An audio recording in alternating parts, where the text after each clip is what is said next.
अस्सलाम वालेकुम, मैं इमदाद सुमरो।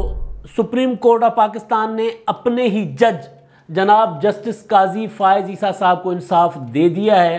वो जो तलवार उनके सर पे लटक रही थी वो तलवार अब हट गई है। ये तलवार लटकने वाला जुमला जस्टिस काजी फ़ायज़ ईसा साहब का है, जो उन्होंने उनकी जो मुकदमा था, जो रेफरेंस था सदारती रेफरेंस के ख़िलाफ़, वो सुप्रीम कोर्ट में आए थे और सुप्रीम कोर्ट की 10 रुकनी बेंच ने फ़ैसला दिया था, सदारती रेफरेंस खारिज कर दिया था। लेकिन सदारती रेफरेंस में उनके ऊपर जो इल्ज़ामात थे उनके ख़ानदान के ऊपर, उसकी तहकीकात के लिए, असासों की तहकीकात के लिए का मामला FBR को भेज दिया था, जिसको उन्होंने फिर चैलेंज किया।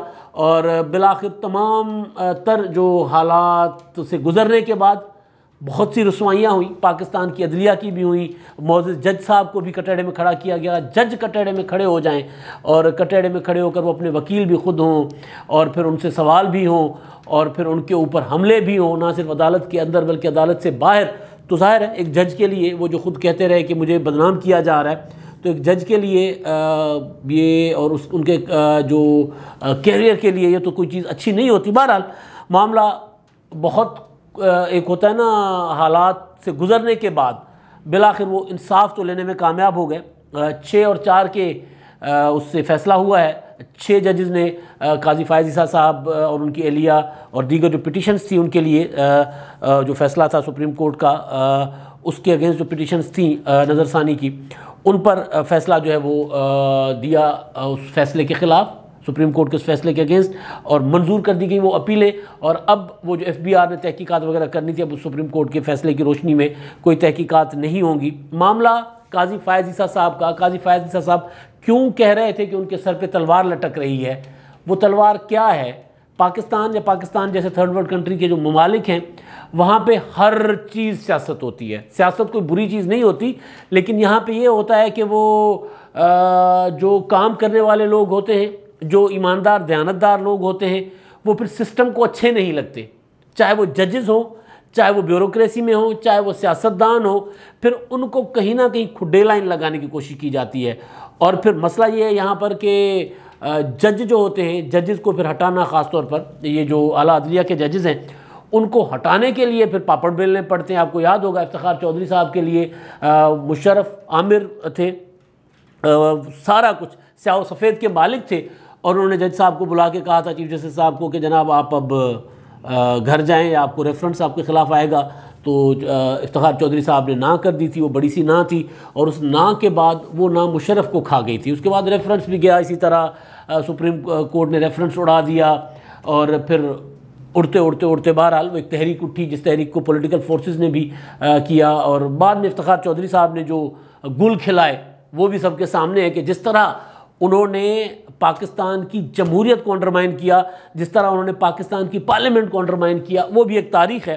लेकिन बहरहाल गुजारिश ये थी कि पाकिस्तान में या पाकिस्तान जैसे ममालिक में जो लोग काम करना चाहते हैं, जो ईमानदार होते हैं, जो अपना काम करना चाहते हैं, उनको हर सूरत में मुतनाज़ा बनाने की कोशिश की जाती है। काजी फ़ायज़ ईसा साहब ने पहले भी कई बार मैं गुजारिश कर चुका हुआ हूँ कि नवाज़ शरीफ साहब के दौर में जो कोयटा में धमाका हुआ था, कोयटा सिविल अस्पताल में वकला की एक पूरी की पूरी क्रीम जो है उसमें उड़ा दी गई थी। उसमें उन्होंने अपनी जो अदालती कमीशन की जो तहकीकात की थी, उन्होंने, तब वो कोयटा हाई कोर्ट में थे, उन्होंने जो तहकीकात की थी उसमें उन्होंने फ़िक्स किया था उस वक्त की हुकूमत को, एजेंसीज़ को, कि उनकी नाअहली है, उनकी जो भी ज़िम्मेदारी थी वो नहीं प्रोटेक्ट कर सके। या वज़ारत दाखिला, उस वक्त के वज़ीर दाखिला थे चौधरी निसार साहब, फिर चौधरी निसार साहब के ऊपर भी उंगलियां आई उस रिपोर्ट में। तो वो उस वक्त उनसे वो भी नाराज़ थे। उस वक्त वो भी चाहते थे कि काजी फ़ायज़ साहब जो है सिस्टम में ना हो। और उसके बाद फैज़ाबाद धरना, सबको पता है 2017 में जो हुआ था, उस धरने पर उन्होंने जो सुओ मोटो नोटिस केस का फ़ैसला दिया था, वो पीछे उनके, फिर उसके बाद पता चला कि नहीं यार, ये जज जो है ये सिस्टम में कुछ करना चाहते हैं, तो इनको तो सिस्टम में नहीं रहना चाहिए। फिर अचानक आपने देखा इमरान खान साहब की हुकूमत के दौरान ही फैसला आता है वो, और अचानक इमरान खान साहब की PTI, MQM और अल्लाह भला करे आपका वो सारे पिटिशनर बन जाते हैं जज साहब के ख़िलाफ़ उस फैसले में, क्योंकि उन्होंने उनका जिक्र भी किया था। 2014 वाले धरनों का जिक्र हुआ था तो उनका जिक्र भी आ गया था।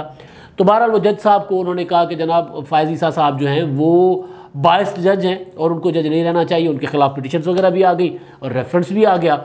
और रेफरेंस वो शहजाद अकबर साहब की तहकीकात, वो एसेट रिकवरी यूनिट जो है ना, जिसके मुतालिक अदालत में सवाल उठे कि भाई ये कौन है, कहाँ से आया बंदा। जिसके बाद आपको जब ये मामला आया था सदारती रेफरेंस, जो सदारती रेफरेंस जो सुप्रीम कोर्ट ने उड़ा दिया, लेकिन एक नुक्ते पर मामला जो है वो फैसला दिया था कि FBI तहकीकात वगैरह करे, तो उसके बाद वो जो सदारती रेफरेंस बनाने वाले थे या जिनके इल्ज़ामात की बुनियाद पे जिन्होंने प्रेस कॉन्फ्रेंस की थी, अब ये भी कमाल है ना कि हुकूमत के एक इदारा एसेट रिकवरी यूनिट, उसके जो सरबराह वो जजेस के ख़िलाफ़ प्रेस कॉन्फ्रेंसेस कर रहे थे। कमाल है ना। और बहरहाल तो वो उनके मुतालिक भी सवाल आता है, उनकी मुतालिक चीज़ें आई। फैज़ाबाद केस वाला मामला तो ज़ाहिर बुनियाद था, लेकिन पीछे चल के आगे चल के जब मामला आया तो आगे चल के इमरान खान साहब और उनकी हुकूमत मतलब पेश वो उन्होंने पता नहीं कहाँ से कैसे कुछ करके वो जिस तरह वो 5-5 हज़ार रुपये की 5-5 हज़ार अरब रुपए की TTs लगवाते हैं ना किसी सियासी मुखालफिन की, इसी तरह वो जज साहब के मुतालिक भी उन्होंने काफ़ी सारी बातें प्रेस कॉन्फ्रेंसेस में की, लेकिन ज़ाहिर है अदालत में साबित नहीं हुई, ना रेफरेंस में साबित कर सके, ना यहाँ पर साबित कर सके जब नज़रसानी का मामला था। बल्कि मजाक तो ये बना कि ऐसी मुद्दई हुकूमत थी कि वो अपने मुद्दे की वारिस ही नहीं बनी। ये जब मामला चल रहा था सुप्रीम कोर्ट में नज़रसानी केस का, तो वज़ीर कानून पहले जो फ़रूक नसीम साहब थे, उन्होंने इस्तीफ़ा देकर हुकूमत की वकालत की थी। वो करते यही है, कोई मुकदमा आता है, भारी फीस वसूल करनी होती है या कुछ और मामला होता है पता नहीं, वो इस्तीफ़ा देकर हुकूमत के वकील बन जाते हैं और उसके बाद मामला ख़त्म होता है तो फिर वो सदारती रेफरेंस में भी उन्होंने यही किया था और उसके बाद फिर वो हलफ उठा लेते हैं। तो बहरहाल उसके बाद यहाँ पर अटर्नी जनरल खालिद जावेद साहब जो हैं वो जान साहब वो भी इसमें नहीं बने और एडिशनल अटॉर्नी जनरल आए और उन्होंने आकर दलाइल दिए हुकूमत के मौक़िफ़ के हक़ में। हालांकि वो जो फ़ैसला था सुप्रीम कोर्ट का, वो फ़ैसला था रेफरेंस, हुकूमत का जो रेफरेंस था उसको उड़ाने का। जज साहब के मुतालिक था कि FBI तहकीकात करेगी, तो वो उस फैसले जो हुकूमत के ख़िलाफ़ फ़ैसला था उस फैसले के हक़ में आकर दलील देने शुरू हो गए। तो अजीब माजरा था। बहरहाल वो हुआ। अब मसला ये है कि आज जो फ़ैसला आया, अब उस फैसले के बाद जो जज साहब ने बात की है, वो जो मैं बात बुनियाद करना चाह रहा हूँ वो ये कि पाकिस्तान के सिस्टम में इस तरह के लोगों को रहने नहीं दिया जाता। अब चीफ जस्टिस बनना है काजी फ़ायज़ ईसा साहब ने 2023 के सितंबर में, रिटायर होना है उमर अता बंदियाल साहब ने, क्योंकि अगली बारी उनकी है, वो चीफ जस्टिस बनेंगे और वो रिटायर हो जाते हैं, उनकी उम्र 65 साल की हो जाएगी 17/9/2023 को, सितंबर में 17 सितंबर 2023 को उनकी रिटायरमेंट हो जाएगी। तो वो उनके बाद सीनियरिटी लिस्ट के मुताबिक जस्टिस काजी फ़ायज़ ईसा साहब ने बनना है चीफ जस्टिस। अब ये है वो मामला, ये है वो तलवार जो काजी फ़ायज़ ईसा साहब ने कहा कि मेरे सर पे लटकी हुई है, और उन्होंने कई बार कहा कि जनाब मुझे तो ये अदालत में बैठे देखना नहीं चाहते। ज़ाहिर है उन्होंने इशारे किए, वाज़ेह अल्फाज में भी कहा, और फिर उनके ख़ानदान की प्रॉपर्टीज़ और उनके आबा व अजदाद की प्रॉपर्टीज़ को लेकर मामला। अब सवाल ये है कि जो बुनियादी नुक्ता है वो ये है कि वज़ीर आज़म इमरान खान साहब के मुआविन अब भी हैं शहजाद अकबर साहब, उस वक्त एसेट रिकवरी यूनिट के सरबराह थे। उन्होंने एक फाइंडिंग की, उन्होंने एक तहकीकात की, तहकीकात की बुनियाद पर काजी फ़ायज़ साहब और उनकी एहलिया और उनकी बच्चों की प्रॉपर्टीज़ जो बैरून मुल्क बताई गई कि वो इलीगल हैं, वो उन्होंने टैक्सेस वगैरह नहीं दिए, FBI, बहरहाल जो भी मामला, वो प्रेस कॉन्फ्रेंसेस का मैं बार बार जिक्र कर रहा हूँ, उन्होंने किया। उसके बाद रेफरेंस जाता है, रेफरेंस जो है वज़ीर आज़म साहब भेजते हैं, वो एक बना के रेफरेंस सदर साहब को, सदर साहब वो रेफरेंस बगैर देखे भेज देते हैं सुप्रीम जुडिशल काउंसिल को, रेफरेंस उड़ जाता है। इल्ज़ामात सुप्रीम कोर्ट में जो नज़रसानी की अपील जो आज हुई उसमें इल्ज़ामात भी उड़ गए।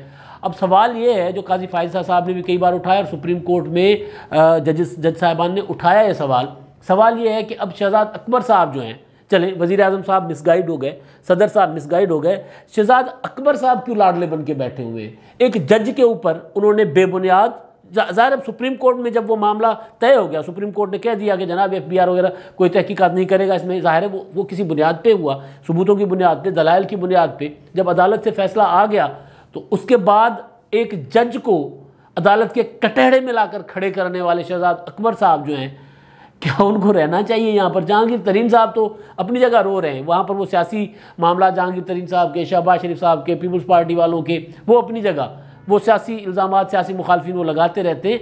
यहाँ पर तो सुप्रीम कोर्ट से प्रूव हो गया कि जिस बुनियाद पर रेफरेंस बना था वो बुनियाद ही गलत है।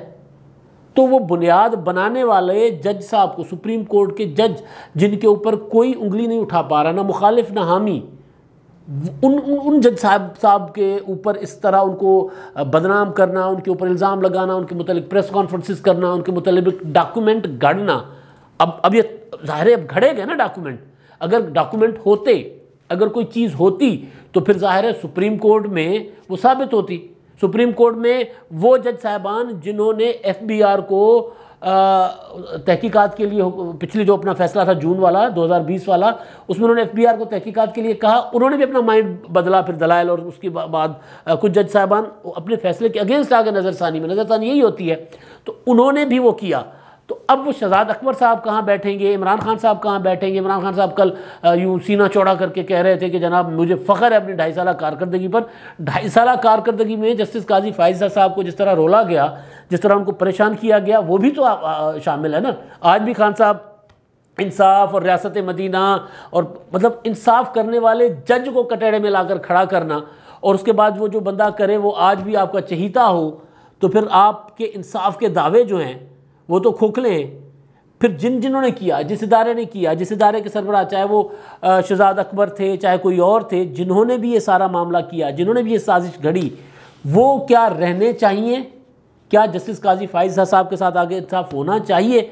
मैंने अपने पिछले व्लॉग में जब कहा था कि काजी फ़ाइज़, वो जो उनकी नोकझोंक हुई थी जज साहबान की आपस में, काजी फ़ाइज़ साहब के मुतल्लिक दलाइल जब दे रहे थे एडिशनल अटॉर्नी जनरल, तो जस्टिस मकबूल बाकिर साहब और जस्टिस मुनीब साहब और सजाद अली शाह साहब, उनकी जब नोकझोंक हुई थी उसमें मैंने कहा था कि काजी फ़ाइज़ साहब ने अपने आप को तो मुतनाज़ा बना दिया। अब एक जज जब इस तरह की ज़ाहिर हुकूमत के मुतालिक बात करेंगे, वो शहजाद अकबर साहब के मुतालिक बात करेंगे, फिर कल को उनके पास वो मुकदमा आएगा, तो और ये हुआ भी कि उनके लिए चीफ जस्टिस साहब ने कहा कि जनाब अब ये हुकूमत के मुतालिक कोई केस नहीं सुन सकते। सुप्रीम कोर्ट में हुकूमत के मुतालिक ही तो ज़्यादातर मामला जाते हैं, बहुत कम मामला लोगों के प्राइवेट होते हैं, प्राइवेट भी होते हैं तो हुकूमत कम वर्सेस रियासत वर्सेस फलां पार्टी होते हैं ज़्यादातर। बाकी लोगों के तो छोटी मोटी अपीलें होती हैं, वो आती रहती हैं। तो वो ये तक हो गया कि उनके लिए कहा गया कि जनाब आपने, क्योंकि वज़ीर-ए-आज़म इमरान खान साहब के उसके अगेंस्ट नज़रसानी की अपील दायर किया, लिहाजा आप उनके मुतालिक फ़ैसले नहीं सुन सकते। तो मैंने गुजारिश की थी कि जज साहब ने, काजी फ़ाइज़ साहब ने अपने आप को तो मुतनाज़ा कर दिया, लेकिन पाकिस्तान की अदालती निज़ाम को एक्सपोज कर दिया। अब पाकिस्तान की सुप्रीम कोर्ट ने अपने साथी जज की जो रसवाई थी उसका दाग तो धो दिया, लेकिन पीछे क्या चल रहा है? हुकूमत इमरान खान साहब का इंसाफ, इमरान खान साहब के दावे, उनको बेनकाब कर दिया। अब इमरान खान साहब देखते हैं कि क्या करते हैं। जिन्होंने ये रेफरेंस बनाया था, जिन्होंने ये सोचा था और जिन्होंने ये सारा घड़ा था, क्या उनके खिलाफ कोई कार्रवाई करेंगे? यहाँ पर है बेसिकली उसूलन तो ये होना चाहिए, इमरान खान साहब ने जो उसूल बनाए हुए हैं ना, उन उसूल के मुताबिक तो ना सदर साहब को रहना चाहिए, ना वज़ीर-ए-आज़म साहब को रहना चाहिए। एक जज को इस तरह उनके खिलाफ रेफरेंस भेजकर, और रेफरेंस साबित भी नहीं होता, और प्रेस कॉन्फ्रेंसेस भी होती हैं और ना जाने क्या क्या हो जाता है। उसूलन तो जो इमरान खान साहब के बनाए हुए उसूल हैं, वो जिन उसूलों की मिसालें देते हैं, उन उसूलों के मुताबिक तो फिर खान साहब को भी नहीं रहना चाहिए। लेकिन चलें, खान साहब क्या शहजाद अकबर साहब की कुर्बानी देंगे? उन्होंने ये सारा, अगर मैं किसी और का नाम नहीं ले रहा, खान साहब के वहाँ पर जलेंगे, लेकिन जो फ्रंट पे आके प्रेस कॉन्फ्रेंसेस करते रहे, सारे मुद्दे को ओन करते रहे, उनके खिलाफ कोई कार्रवाई होगी? ये बुनियादी सवाल है। और उससे बड़ा सवाल ये कि क्या काजी फ़ाइज़ साहब को 2023 में चीफ जस्टिस बनने दिया जाएगा? क्योंकि 2023 में जब वो चीफ जस्टिस बनेंगे तो उसके फौरी बाद पाकिस्तान में आम इंतखाबात होंगे।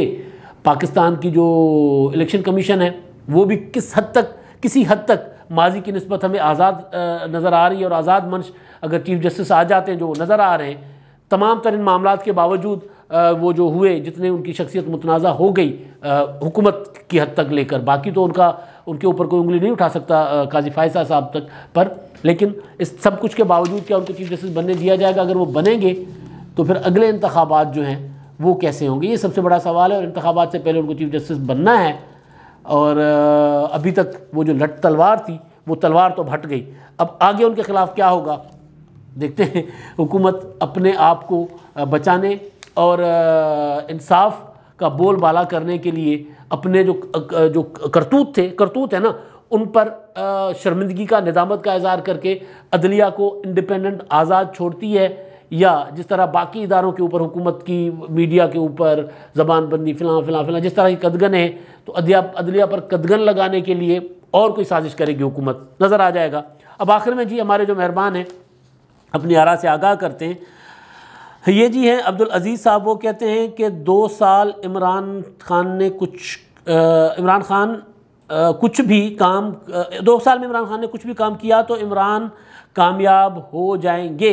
वो जो मरीम नवाज़ साहिबा वाला मामला था, मैंने कहा था कि जनाब वो ठीक कर रहे हैं कि इमरान खान साहब को उनका मुद्दत पूरी करनी चाहिए ताकि उनके पास जवाज़ ना रहे जो माजी में पीपल्स पार्टी और मुस्लिम लीग नून के पास था कि हमें तो 18 माह में निकाल दिया गया, हमें तो 2 साल में निकाल दिया गया, हमें काम करने नहीं दिया गया। वो जवाज़ ख़त्म हो जाएगा। अगर वो जवाज़ ख़त्म हो जाता है तो फिर लोग ज़ाहिर है किसी और को वोट करेंगे, चाहे वो पुरानी पार्टियाँ हों, चाहे नहीं कोई क़ुव्वत उभर कर सामने आती है।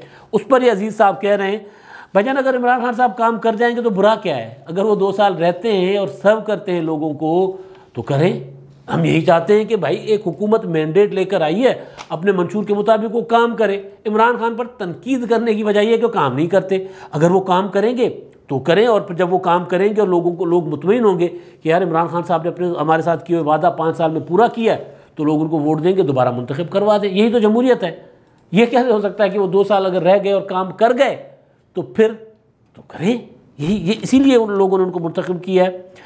अच्छा जी, अब्दुल करीम लारी साहब हैं, वो कहते हैं बहुत दानिशमंदाना फैसला है मरीम नवाज़ और PMLN का, और मेरे ख्याल में PPP की भी अब यही सोच है, एक दफ़ा में ही इमरान खान का फैसला कर दो और अगले इलेक्शन फिर PPP और नून लीग का मुकाबला हो, और मुल्क के लिए भी यही बेहतर है। इमरान खान हमेशा के लिए सियासत से निकल जाएंगे। यही असल में पॉलिटिकल सोच होती है कि जो हुकूमत है वो अपना टाइम पूरा कर दे, और अगर सर्व करे तो ठीक, ना करे तो फिर जो बाकी जो 2 पार्टी सिस्टम है वो वापस बहाल हो जाएगा। वरना फिर इमरान खान साहब किसी और पार्टी की जगह मुकम्मल ले लेंगे अगर वो सर्व कर जाएंगे पीपल्स पार्टी या मुस्लिम लीग नून की। यही जमहूरियत है और यही होना चाहिए। हुकूमतें गिरती हैं अगर डेमोक्रेटिक तरीके से, तहरीक अदम एतमाद से, आइनी तरीके से तो गिराई जाए। अगर नहीं गिरती तो फिर हुकूमतों को वक्त पूरा करने दिया जाए ताकि लोग उनका फ़ैसला करें, कहीं और फैसले ना हों। ये कि हुकूमत गिराई जाए, हुकूमत के साथ ये किया जाए, कहीं और साजबाज ना हो, कहीं और मिली भगतें ना हों, जमहूरी फ़ैसले हों, सियासी लोग खुद करें और पार्लियामेंट के ज़रिए करें। तो ये बिल्कुल ठीक है वलारी साहब, बहुत अच्छा एक सोच है। पीपल्स पार्टी तो खैर नो कॉन्फिडेंस मूव की तरफ जाना चाह रही थी, मुस्लिम लीग नून चाह रही है कि नहीं, इस हुकूमत को एक्सपोज करने दिया जाए। होना यही चाहिए, हुकूमतें एक्सपोज हों या काम करें, तीसरा कोई रास्ता नहीं होता। अब तक के लिए इतना ही। अल्लाह हाफ़िज़।